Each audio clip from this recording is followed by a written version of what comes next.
Hi, welcome to Going Green. I'm David Huboi, and this program is brought to you by the San Benito County Chamber of Commerce. And our message is economic vitality along with environmental sustainability. And we talk about going green.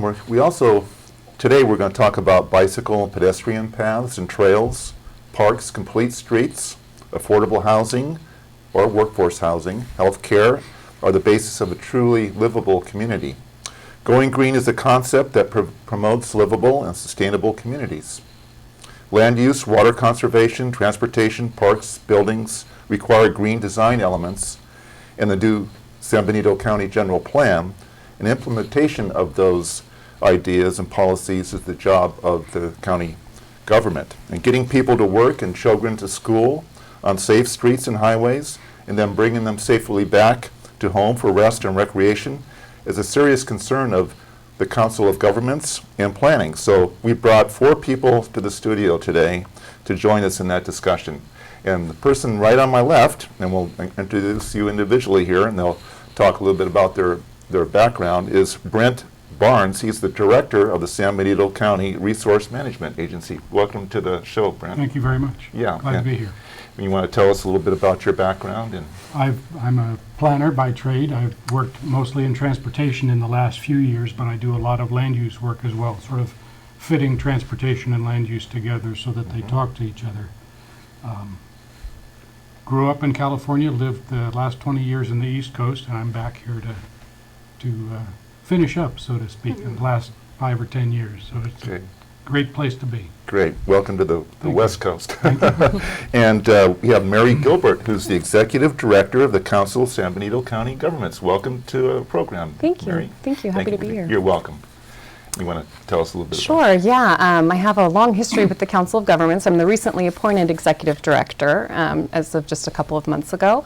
But I've been with the agency for the past 15 years doing various transportation planning duties. I've been responsible for our public transit system, County Express, management and kind of overseeing the operations there and planning for that. And then also just working on all the different transportation projects. I was project manager on the Highway 25 bypass and the Highway 25 safety projects as well. So.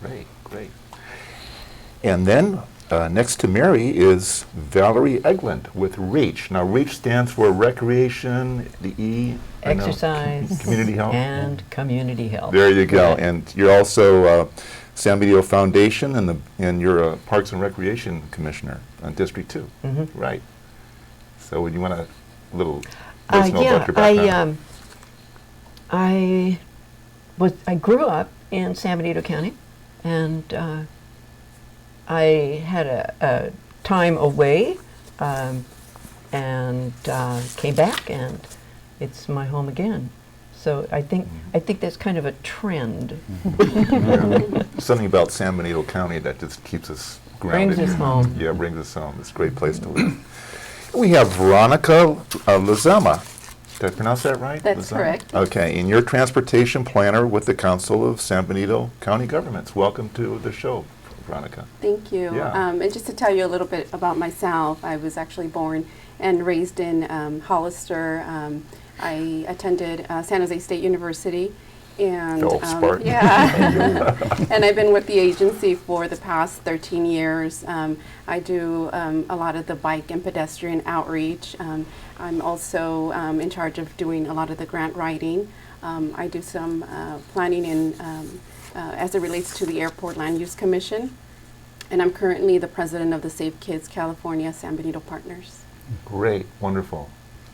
And next to Veronica, of course, we all know is Shawn Novack, Water Conservation Program Manager with the Water Resources Association of San Benito County. It's a mouthful. It's got to be an acronym. Yeah. You should know that by now, viewers. You all know who Shawn is here. Okay. And thanks for being on the show with me, Of course. Shawn. The show wouldn't be without you, we wouldn't have the show. So Thank you, David. you make the show. So, hey, I have some questions, and we're just going to air some of these topics here. I mentioned complete streets. So, who wants to talk about what complete streets are? What do they mean? Do you want to take that on? Well, let me give it started, I guess. Yeah, just very briefly, for 3 generations we've been building streets and roadways for automobiles essentially since the 20s. There's been one design, faster, smoother, and we've forgotten that people that are not in automobiles also want to use streets. So Complete Streets brings the idea that pedestrians, bicyclists, and other users, street fares in fact, will want to use streets in some way, and it brings them to a parity level with auto transport. Right. Yeah. I know that back in the old days, when gas was cheap, you get in your car and you go buy land. Land was cheap, gas was cheap, and you go long distances and, glorify the automobile. But now we're looking at tighter knit communities. We're embracing new urbanism. Along with that is being able to interact and transact within an environment where we can live, work, and play. And so having that multimodal transportation connections within the urban environment is more important today, wouldn't you say, Mary? Absolutely, yeah. I mean, and something we've talked about is that streets are places, really. They're a part of the community, and so if people are able to go about their business and meet with friends and do different things other than just getting from point A to point B, that's important, and that really helps improve the quality of life and the quality of the community. So. One of the things about Complete Streets also is that, they're really making sure that the street is accessible to anybody, and we say regardless of age or ability. So whether, we've got a child on a bicycle or, someone who maybe needs a wheelchair to help get around, that the street would be safe and comfortable for them as well. Yeah, some of those measures, as an architect with accessibility, it's mandated in a way because no longer does the physically impaired person gets out of the car and then goes behind the car. Now he's should be able to get out of the car and go straight to a sidewalk. And so some of these measures are mandated, but some of them we look for that in the planning stage to show how the pedestrian comes from the public sidewalk and how does he get into the project building. So you have to have striped paths and that type of thing that we're more aware of today on a planning level. Wouldn't you say that that's true of Veronica with your experience? Most certainly. I think that when it comes to planning these facilities, it's also important to hear from the community as far as what are the needs of the community, and really looking at when you're looking at a particular roadway, that it's not one solution fits all, that we're really catering and planning that roadway to accommodate the needs of that particular roadway. For example, if that location is near a school, that it accommodates younger children. If it's next to a medical facility, that we accommodate ADA when planning our roadways. I know we're looking at the streetscape, and I remember when I worked on the general plan for the city of Hollister, we would look at ways to have a better pedestrian protection and landscape mitigation boundaries, looking at the curb and having maybe a landscape area with trees and then the sidewalk. So some of the areas in Hollister, it's curb, sidewalk, and then all these cars that are zooming by. You just don't feel safe walking on a sidewalk where you don't really have any protection, pedestrian protection at all. So, if I may interject here, though, I'm kind of curious. As far as the timing of what you guys do, like we're in a bit of a building boom right now, and I see these new houses going up, and there's no improvements to the roads or anything else, and you're thinking, wow, all these people are moving in, and we got a little 2-lane highway like Fairview is a good example with no bicycle lanes on it. It's I tried riding my bike to work one day. Holy, got all this gray hair. So, but I'm kind of curious how that works, because I'm kind of disappointed. I thought during the recession we might have learned to, like you were talking about, centralized planning, and I see sprawl happening. And I don't see any improvements to the road. I know 25's been the bane of our existence for a long time, and working with Caltrans, I'm sure isn't any easy deal. But we see all this housing going, but I haven't really seen improvement. So do you guys work with the developers as they go in, or is this after they're in, or how does that all work? And I guess the planner will be the first one I'll ask. We do work with them beginning very early in the design process. And Fairview's a really good example because that's an area that's not been very extensively developed, but will be over the next 10 or 15 years probably. And we'll look at, rather than just building another arterial road there, we're going to look at some traffic calming measures, either, excuse me, signals every once in a while along the street, along with bike lanes and certainly crosswalks and that, all the ADA provisions. But perhaps even something like traffic circles, roundabouts, the modern roundabouts, to slow traffic throughout the length of Fairview, because right now it's a 6-mile long drag strip essentially. Really, yeah. Yeah, and I do want to mention that, you know, we have a great working relationship with the city of Hollister and San Juan and the county, so that when these developments come into the city, they're sent over to the Council of Governments for review. And you know, Mary, myself, and our transit planner, we review. We almost have like a checklist that we developed through the Complete Streets Guidebook that we prepared in collaboration with Monterey and Santa Cruz, to make sure that all those check boxes are essentially checked off, that the projects incorporate bicycle accessibility, and the sidewalks are wide enough, and that they incorporate elements of public transit as well. Now, do the developers, do they have to pay some type of mitigation fees to help fund some of these ideas that you're doing? So that's all upfront, right? They do, yeah. We have a traffic impact mitigation fee program. And I say we, the Council of Governments has kind of overseen the development of that program. It's been in place for a good number of years. And it's specific funding that each housing unit pays to mitigate the impacts that they have on the roadway network. And regional system, right. Right. So we're actually in the process of updating that fee program right now, and one of the things, and Brent is helping us with this, is we are for the first time really incorporating the Complete Streets concepts into the different projects that we've identified. So making sure that we have, you know, the funding there for the project to build a sidewalk if it needs a sidewalk. We're not just putting down 2 new lanes for car traffic. It's great to hear you guys talk about that, because I get calls probably several times a week. Where's the water coming from for all this new building? Which is, you know, that's a concern, of course. But, you know, the water managers assure me that our groundwater basin, that they've already allotted water for these new developments. And, you know, and we were talking before the show, it's kind of like you have to have development to spawn money to fund some of these things. So it's kind of the chicken or the egg type of thing. So it's difficult to balance that. But it's the right kind of development is the real key. If we just built an entire valley of single-family homes, everybody would be on the road to Gilroy or someplace else where the jobs are. So we need to mix in different types of homes, different types of commercial, so on, so we can create jobs here as well. Yeah, Shorten those commutes. because that's the problem you see now, is that, you know, the people that can afford the homes have to commute to make the money to afford the jobs, or afford the houses. I'll So drive till you qualify. yes. And speaking of that, speaking of San Benito County, because I would say we're still a bedroom community, because we do have a lot of commuters who get on Highway 25. Big time. And go to San Jose. A lot of them go to San Jose, so that, you know, those main corridors, Highway 25, need to be sustainable, and they need to be safe. And then also, when San Benito transitions to from a bedroom community to a community that establishes its own identity, it has to attract businesses, and businesses will look at San Benito. Do they have safe main corridors going into the city? Sure. Transportation hubs and So on regionally, you know, what kind of improvements are in the future? Is anyone, Mary, do you know, regionally, you know, we're talking about the main corridors, 156, 25 and all that. Can you talk about that?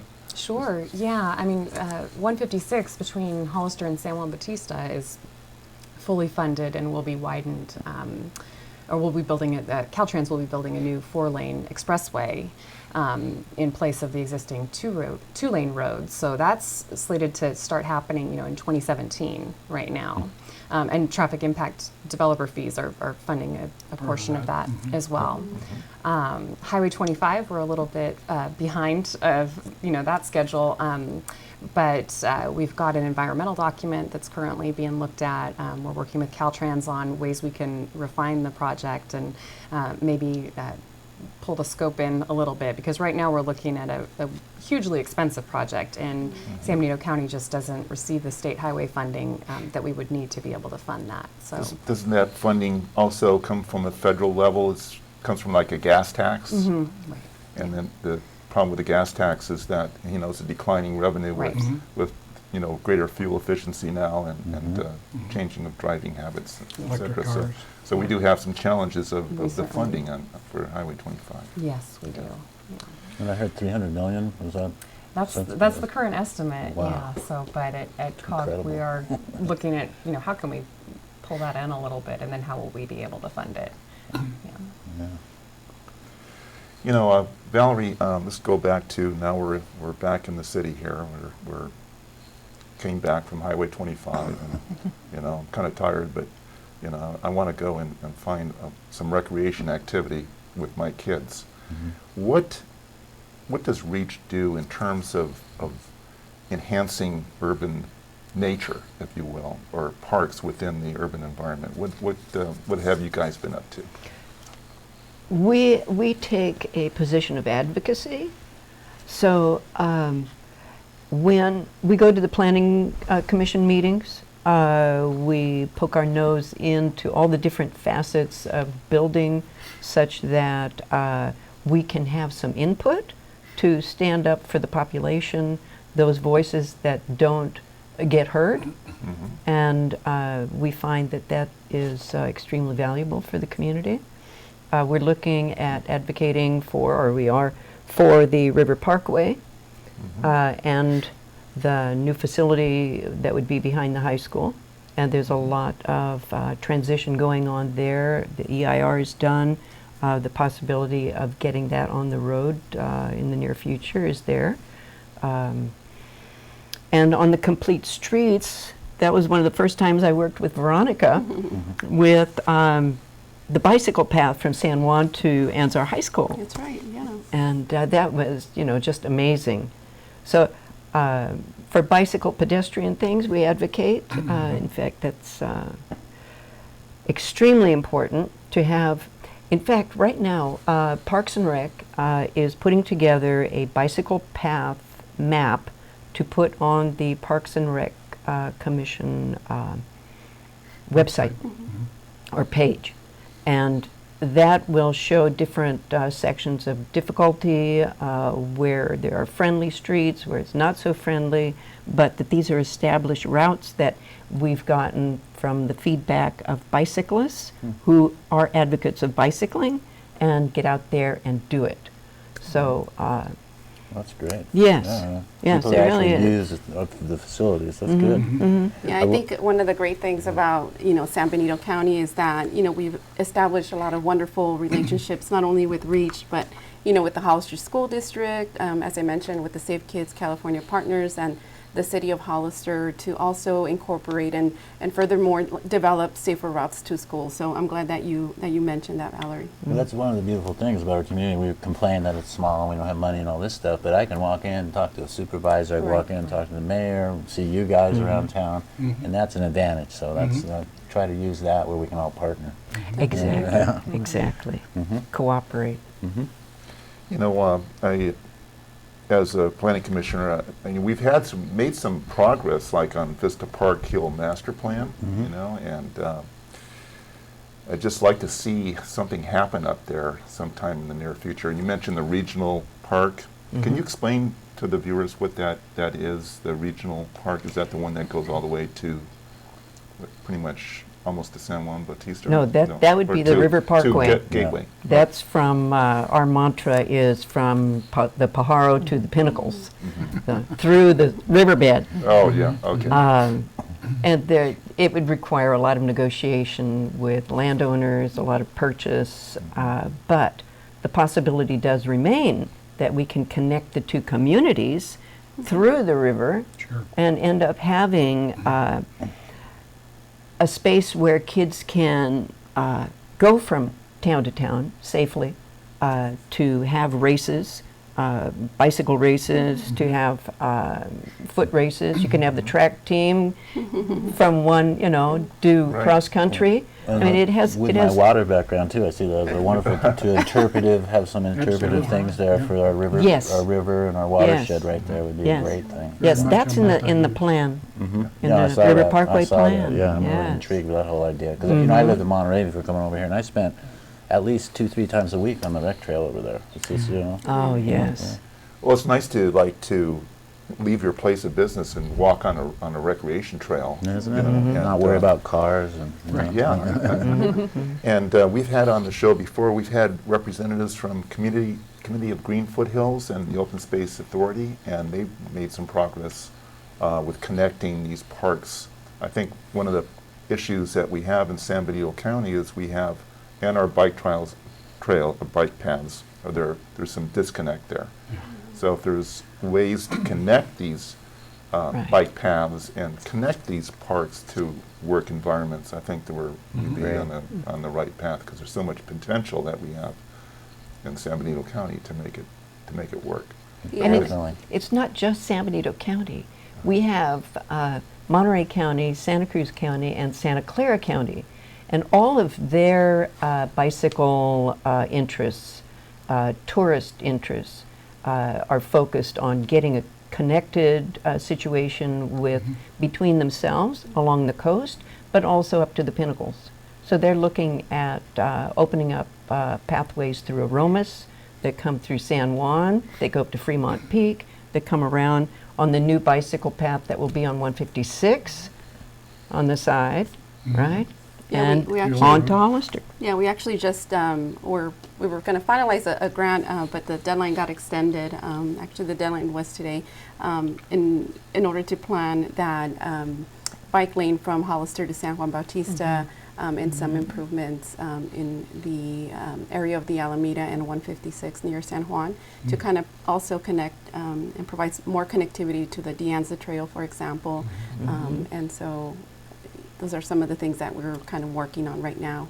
I heard also 156. Are they planning still that turnaround you were talking about down there by Alameda? Does that mean roundabout? I mean roundabout. I'm using the wrong. That's still Yeah. that's too controversial. Yeah. Because a lot of the residents there were hoping to slow down to get people to pull off. You know. Right, so, right. But that's what this grant opportunity that we're looking into Uh-huh. is all about, is, you know, how to make it connected and then also, get people to slow down and Yeah. come into San Juan and check things out. That grant opportunity, can you tell us a little bit more about that, what that opportunity is? Sure. It's a transportation planning grant Okay. through Caltrans, Department of Transportation, and they make funds available annually to different jurisdictions to go after funding for planning purposes. So it wouldn't actually build anything. It's not construction funding, but it would be for planning. And we've been really successful at getting some of those grants to do some of our complete streets work that we've actually done. So we're hoping we can But the capitalize on fact that it's, pardon me, is Caltrans money, and it's a Caltrans highway, strongly suggests that Caltrans would step up and listen when we finally get done, so. And it better be nice to Caltrans, because they're giving us the money, right? Yes. Right. Don't bite the hand that feeds you. Yeah, right, exactly, right. So what lies in the future? Does anyone see what progress we're making? Anything exciting that you want to talk about?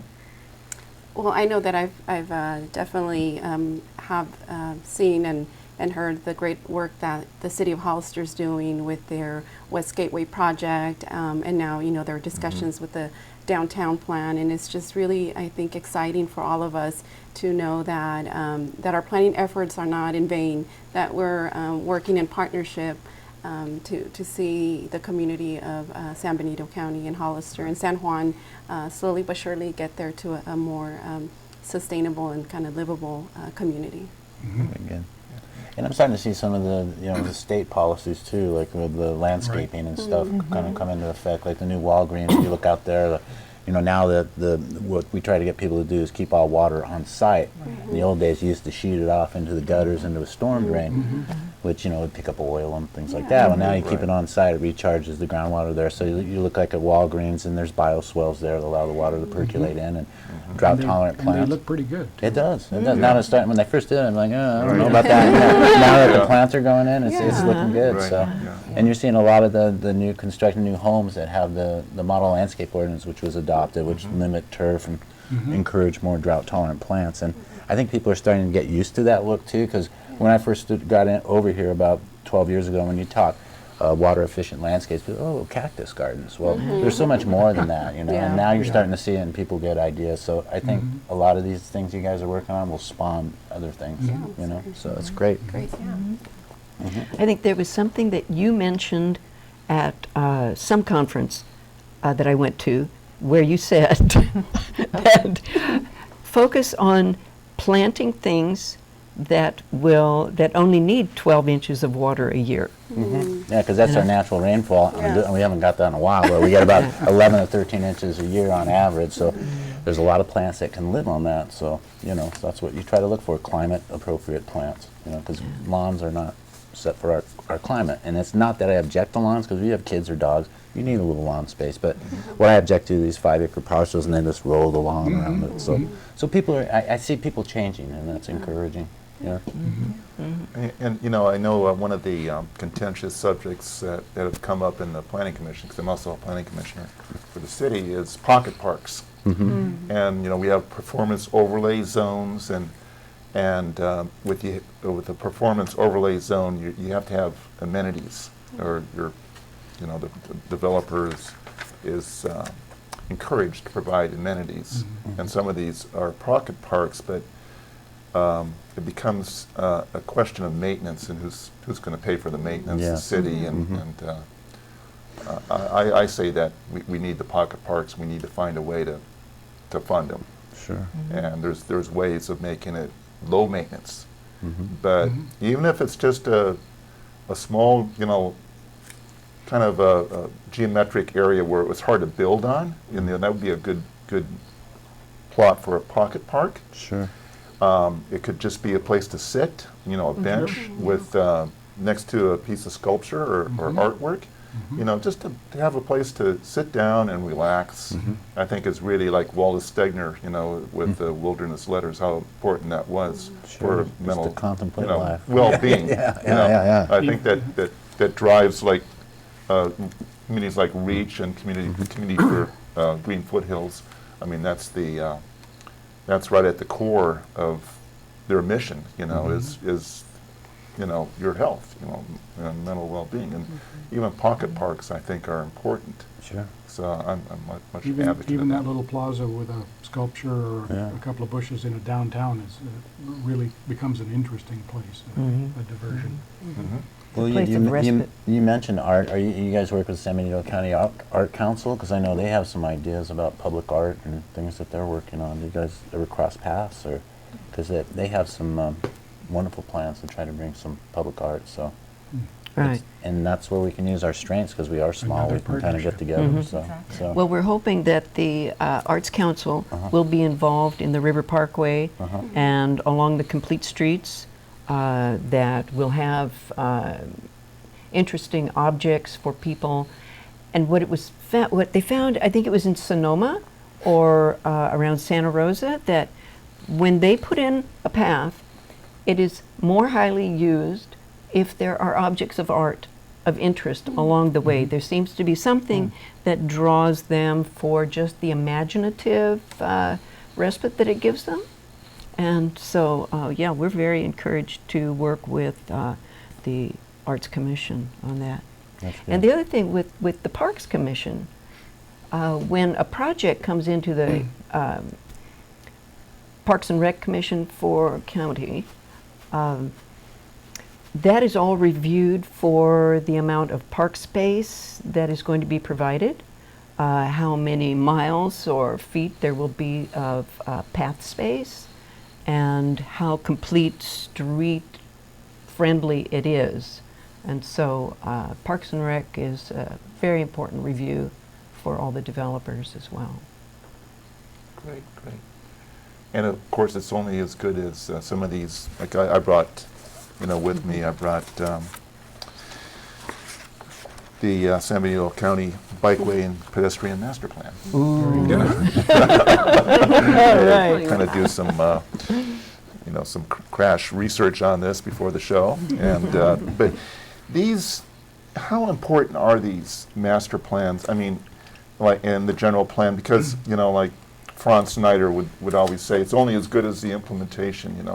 Are these things that are just go on a shelf, or no, not? They take time. They actually, I think they're good. They're good. It's an idea book, is what it is. Really a menu of things that you can pull together and combine in different ways. And there's no right or wrong, really. There's just an infinite number of ways to combine those pieces from the Bike Ped Master Plan, the general plan, and the other planning documents that we have and the COG has. There's no one way to do a complete street. Every street is different. Every development project is different. And it's how you layer those things together that really makes it unique and vibrant.